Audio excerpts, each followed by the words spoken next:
नमस्कार भाई लोग, कैसे हैं आप लोग। तो आज के इस वीडियो में एक बार फिर से मैं आपका बहुत ही ज़्यादा स्वागत करता हूं आपके ही अपने चैनल टेक्निकल ट्रेडर में। तो आज के इस वीडियो में हम बात करने वाले हैं यस बैंक के बारे में, साथ ही बात करेंगे ट्राइडेंट लिमिटेड के बारे में। देखिए, यस बैंक के लिए आज का दिन काफ़ी खास रहा है।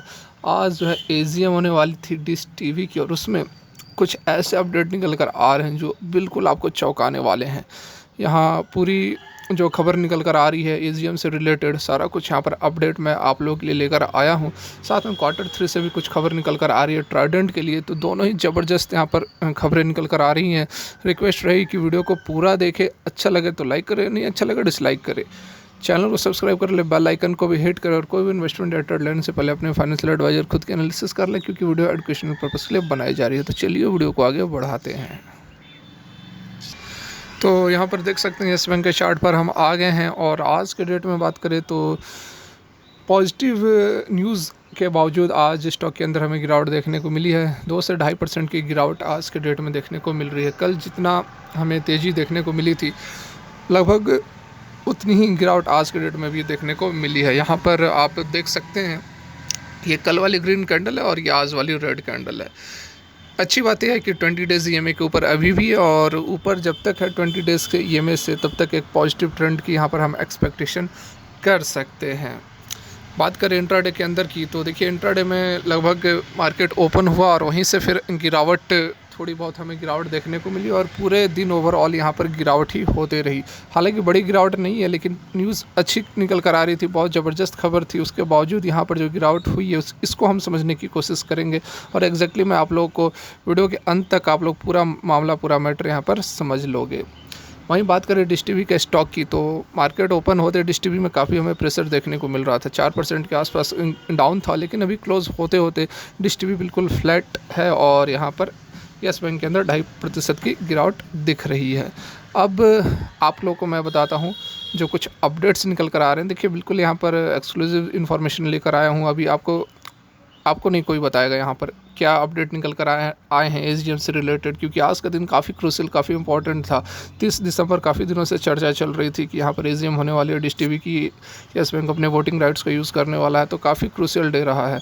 तो क्या कुछ अपडेट यहाँ निकल कर आए हैं, बिल्कुल आपके लिए लेकर आया हूँ। आइए, तो यहाँ पर आप देख सकते हैं जो लेटेस्ट अपडेट्स निकल कर आ रहे हैं, बिल्कुल आपके सामने है। Dish TV AGM 2 proxy adviser ask investors to vote against Ashok Kurian re appointment.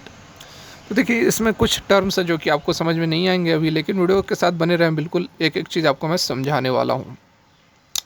यहाँ देखिए, सबसे पहले तो जो टर्म है वह है प्रॉक्सी एडवाइज़र्स। तो ये प्रॉक्सी एडवाइज़र क्या होते हैं? देखिए, जनरली यहाँ पर कंपनी के अंदर क्या मैटर चल रहा है, कंपनी के अंदर क्या प्रॉब्लम है, समझ रहे हैं? मतलब कि कंपनी के अंदर जो भी इश्यूज चल रहे हैं, जो भी मुद्दे चल रहे हैं, उसके बारे में डीप नॉलेज रखते हैं ये प्रॉक्सी एडवाइज़र फर्म्स। इनका यही काम होता है कि जो कंपनी के शेयर होल्डर्स होते हैं उनको बताते हैं, जो वोटिंग्स होती है, जैसे कि आज वोटिंग हो रही है एजीएम की, उसमें क्या वोटिंग के मुद्दे हैं, डायरेक्टर को हटाना, और भी 2-3 मुद्दे हैं। तो इसके बारे में नॉलेज सबको तो होता नहीं है। जो एक आम जो शेयर होल्डर है, हमारे आपके जैसे मान लो, उसको तो नॉलेज है नहीं कि यहाँ पर डिश टीवी के साथ क्या समस्याएं चल रही है, किस चीज़ की एजीएम है, किस चीज़ पर वोटिंग करना है, नहीं करना है। तो एक आम इन्वेस्टर्स को कुछ पता नहीं होता, उससे बस अपना प्रॉफिट से मतलब होता है। तो यहाँ पर आता है आपको प्रॉक्सी एडवाइज़र फर्म्स। इनका काम यही होता है कि कंपनी के जो मैटर चलते हैं उसके बारे में अवगत कराना शेयर होल्डर्स को, और उन्हें बताना कि आपको इस के पक्ष में और इसके खिलाफ में वोटिंग करनी है। जो एजीएम होती है, वोटिंग्स होती है, तो ये जो है प्रॉक्सी एडवाइज़र, यह वोटिंग करने की राय भी देते हैं और वोटिंग करते भी हैं। यदि वोटिंग राइट्स इन्हें दिए जाते हैं तो ये वोटिंग भी करते हैं, आपके बदले ये वोटिंग कर देंगे। प्रॉक्सी, इसलिए प्रॉक्सी एडवाइज़र इन्हें कहा जाता है। तो यहाँ पर देखिए, जो 2 आपके एडवाइज़री टीम है, यहाँ पर एडवाइज़री टीम, या फिर आप एग्जैक्टली कह सकते हैं कि प्रॉक्सी एडवाइज़री फर्म, जिसे और भी एक टर्म इसको यूज़ किया जाता है। यहाँ पर आप देख सकते हैं, ये इंस्टीट्यूशनल एडवाइज़री फर्म, यह भी इसे कहते हैं, इंस्टीट्यूशनल एडवाइज़री फर्म्स। ठीक है, तो 2 जो इंस्टीट्यूशनल एडवाइज़री फर्म है वो तो यहाँ पर सपोर्ट कर रहे हैं यस बैंक को, लेकिन एक जो है, देखिए ये वाला पूरा मैटर आप समझ लें। ये देखिए, the annual general meeting of dish TV scheduled on December 30 could be testing for the company with institutional advisory firms stake holder empowerment service जिसे कि हम SES कहते हैं, और इंस्टीट्यूशनल इन्वेस्टर एडवाइजरी सर्विस जिसे हम IIAS कहते हैं। तो ये दोनों जो फर्म है वो यहाँ पर जो शेयर होल्डर्स है उनको क्या राय दे रहे हैं, to vote against the appointment of Ashok Kurian to the company's board. और यही डिमांड येस बैंक भी कर रही है। येस बैंक नहीं चाह रही है कि अशोक कुरियन, जो कि पहले ऑडिट कमेटी का मेंबर भी रह चुके हैं, डिश टीवी के 2018 से ये ऑडिट कमेटी के मेंबर रहे, और जो इरेगुलरिटीज़ आई है डिश टीवी के फाइनेंशियल स्टेटमेंट में, उसके लिए भी यहाँ पर रेस्पॉन्सिबल ठहरा रहे हैं अशोक कुरियन को। ठीक है, तो इसी सब कारण से येस बैंक नहीं चाह रही है कि जो MD के पद पर अशोक कुरियन को रीअपॉइंट किया जाए, और डिश टीवी चाह रही है। ठीक है, तो यहाँ पर ये दोनों जो फर्म है, कौन कौन से, SES और IIAS, ये दोनों तो येस बैंक को सपोर्ट कर रहे हैं और शेयर होल्डर्स को कह रहे हैं कि आप इनके खिलाफ वोटिंग दें। लेकिन चिंता की जो बात है, जो कि आपको नींद उड़ा सकती है, वो है यहाँ पर जो तीसरा हमारा एडवाइजरी फर्म है, InGovern। देखिए, but proxy advisory firm InGovern has taken an opposite view, asking the shareholders to vote with Dish TV AGM proposal। देखिए, यहाँ पर डिश टीवी का जो AGM का प्रपोजल है वह 3 प्रपोजल पर काम कर रही है, वोटिंग करा रही है। एक तो आपको अशोक कुरियन को अपॉइंट करना चाहती है, उसके साथ में यहाँ देखिए ये दूसरा मुद्दा ये है, adaptation of stand alone and consolidated accounts for the financial year which ended March 31, 2021। मतलब कि पिछले फाइनेंशियल ईयर का जो अकाउंट्स है उसको यहाँ पर एक्सेप्ट करने की बात की जा रही है, और उसके साथ में rectify the remuneration of cost auditor, और जो रेम्यूनरेशन हुई है, गलतियाँ हुई है, उसको यहाँ पर रेक्टिफाई करने की भी बात की जा रही है। तो ये तीनों जो मुद्दे हैं उसको लेकर यहाँ पर AGM वोटिंग करा रही है, और डिश टीवी जो है बिल्कुल अपोज कर रहा है, सॉरी येस बैंक जो है वह बिल्कुल यहाँ पर अपोज कर रहा है इन मुद्दों को।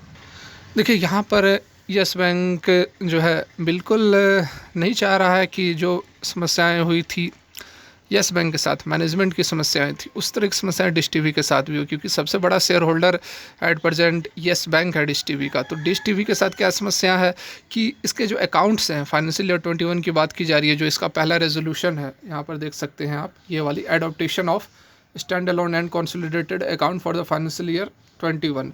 ठीक है, तो ये जो अकाउंट्स है 2021 का जो फाइनेंशियल ईयर है उसके अकाउंट्स में कुछ गड़बड़ियाँ यहाँ पर बताई जा रही हैं, और इस चीज़ को एक्सेप्ट कराना चाहता है अपने शेयर होल्डर्स के द्वारा डिश टीवी। और येस बैंक अच्छी तरह से जान रहा है कि जो यहाँ पर कुरियन है, अशोक कुरियन, ये भी उसके मेंबर थे, ऑडिट कमेटी के 2018 से ही मेंबर हैं।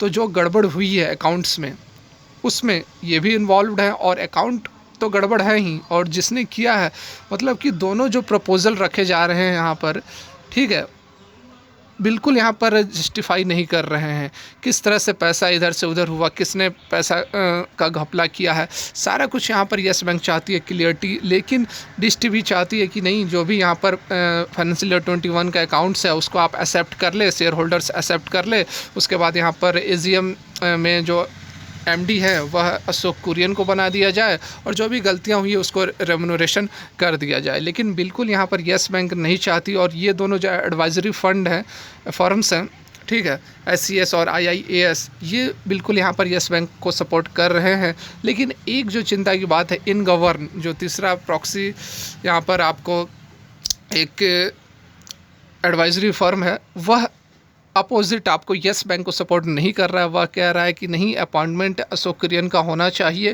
ठीक है, मतलब कि डिश टीवी को सपोर्ट कर रहा है। और यहाँ पर ऐसी बात नहीं है कि कोई एक एडवाइजरी फर्म है, वो तो सभी को राय देगी, जितने भी शेयर होल्डर्स हैं उनका काम ही यही है। जो एडवाइजरी फर्म जो तीनों मैंने अभी आप लोगों को बताया, ये बिल्कुल सेबी के साथ रजिस्टर्ड होते हैं, बिल्कुल लीगल है, बिल्कुल ऑफिशियल है, वैसी कोई चोरी छुपे वाली बात नहीं है।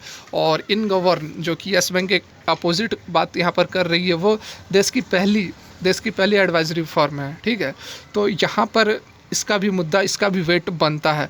तो हो सकता है कि ये जो एक कारण है निकल कर आ रही है, जिसके कारण कि आपको आज के डेट में येस बैंक के अंदर एक्सपेक्टेशन थी कि यहाँ पर तेज़ी हमें देखने को मिलेगी, लेकिन तेज़ी तो नहीं मिली, लेकिन 2 से 2.5% की गिरावट यहाँ पर ज़रूर दिख रही है। अभी देखिए, बिल्कुल एक एक अपडेट निकल कर नहीं आए हैं, लेकिन जितने अपडेट्स यहाँ पर आए हैं उसके बेसिस पर मैं आप लोगों को कुछ इन्फॉर्मेशन देने की कोशिश कर रहा हूँ। यदि प्रयास मेरा आप लोगों को अच्छा लगा तो लाइक करें ज़रूर। अभी बिल्कुल बाहर ना जाएं। एक और यहाँ पर ज़बरदस्त ट्राइडेंट लिमिटेड के साथ जो ज़बरदस्त खबर निकल कर आ रही है उसको भी सुन लें। तो देखिए यहाँ पर ट्राइडेंट लिमिटेड के चार्ट पर हम आ गए हैं और जैसा कि मैंने आप लोगों को कल भी बताया था कि परसों के दिन में जो तेज़ी हमें देखने को मिली थी, उस तेज़ी के पीछे कारण क्या था कि जो इसके डिवेंचर्स थे वो पूरे हो रहे थे। 1250 मिलियन पे करना है आने वाले समय में और इसके लिए ट्राइडेंट तैयार भी है। तो इसको एक पॉजिटिव अपडेट की तरह लिया गया था, जिस कारण कि यहाँ पर जो है एग्जैक्टली ये वाली दिन परसों के डेट में हमें एक अपर सर्किट देखने को मिली थी, क्योंकि सर्किट तो ज़्यादा है नहीं, 5% की ही है, तो वो तुरंत यहाँ पर हमें देखने को मिल जाती है। लेकिन मैंने आपको 2-3 दिनों से मैं आप लोगों को बताने की कोशिश कर रहा हूँ कि ट्राइडेंट के अंदर अभी आपको तेज़ी देखने को नहीं मिलेगी, क्योंकि एक यह कंसोलिडेशन के फेज़ में चल रहा है। इतनी तेज़ी आ गई थी, इतनी रैली आ गई थी, उसके बाद ये अभी कंसोलिडेट करेगा।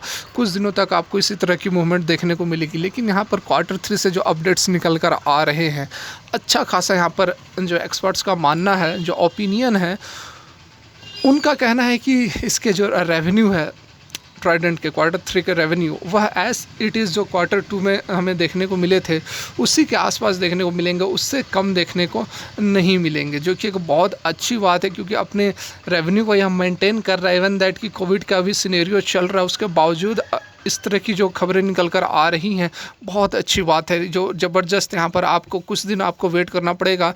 जहाँ तक मुझे लगता है कि अभी आपको कुछ दिन और वेट करना पड़ेगा, तेज़ी के लिए वेट करना पड़ेगा। एक अच्छी बात यह है कि ट्राइडेंट के अंदर आपको लोअर सर्किट देखने को नहीं मिल रही है। लोअर सर्किट का मतलब क्या होता है? देखिए, इतनी जो ज़बरदस्त रैली आई है, ये देखिए, ये जो रैली आई है, इसके बाद यदि यहाँ पर आपको स्टॉक जो कंसोलिडेट कर रहा है, तो ये एक अच्छी बात है कि लोग जो है प्रॉफिट बुकिंग नहीं कर रहे हैं। यदि प्रॉफिट बुकिंग करना शुरू करेंगे तो लगातार लोअर सर्किट दिखेगी, जिस तरह की यहाँ पर आपको देखने को मिल रही थी। तो एक अच्छी बात है कि यहाँ पर लोअर सर्किट नहीं लग रही है, लोग प्रॉफिट बुकिंग नहीं कर रहे हैं, लोगों का विश्वास है ट्राइडेंट लिमिटेड के अंदर। एक अपडेट और निकल कर आ रही है GST को लेकर। GST के कारण भी यहाँ पर थोड़ा प्रेशर ज़रूर यहाँ पर देखने को मिल रहा है, लेकिन अब तो समय आ ही गया, 1 तारीख से एप्लीकेबल हो जाएंगी, तो उसके बाद आपको कुछ रिलीफ ज़रूर इन स्टॉक्स पे देखने को मिलेगा। देख लेते हैं कितनी डिलीवरी उठाई गई है। देखिए, यहाँ पर यदि हम बात करें आज के डिलीवरी परसेंटेज की, तो ज़बरदस्त डिलीवरी उठाई गई है। देखिए, 28,71,995 क्वान्टिटीज़ की ट्रेडिंग हुई है, जिसमें से कि 47 लाख मतलब 47.5 लाख डिलीवरी में उठाई गई है। 60% से भी अधिक की जो है डिलीवरी यहाँ पर उठाई जा रही है, जो कि क्लियर इंडिकेशन दे रहा है कि इतनी हेवी जो वॉल्यूम्स डिलीवरी में उठाई जा रही है, लोगों को यहाँ पर मौका मिल रहा है। लोग ज़बरदस्त तरीके से माल जो है वह माल उठा भी रहे हैं, माल बेच भी रहे हैं, दोनों बातें हो रही है। लेकिन यहाँ पर एक चीज़ यह है कि डिलीवरी जो बताया जाता है कि डिलीवरी यदि 30 से ऊपर 20, इवन दैट 20 से ही ऊपर बताया जाता है कि यदि हो तो ज़बरदस्त तेज़ी का माहौल हमें देखने को मिलता है।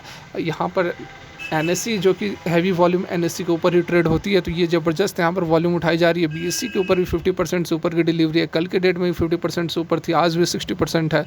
तो नो डाउट यहाँ पर बहुत दिन नहीं है कि फिर से आपको ट्राइडेंट के अंदर तेज़ी देखने को मिलेगी। वीडियो कैसी लगी? अच्छी लगी तो ज़रूर बताएँ, कमेंट करें। फिलहाल के लिए वीडियो यहीं तक देखने के लिए बहुत बहुत धन्यवाद।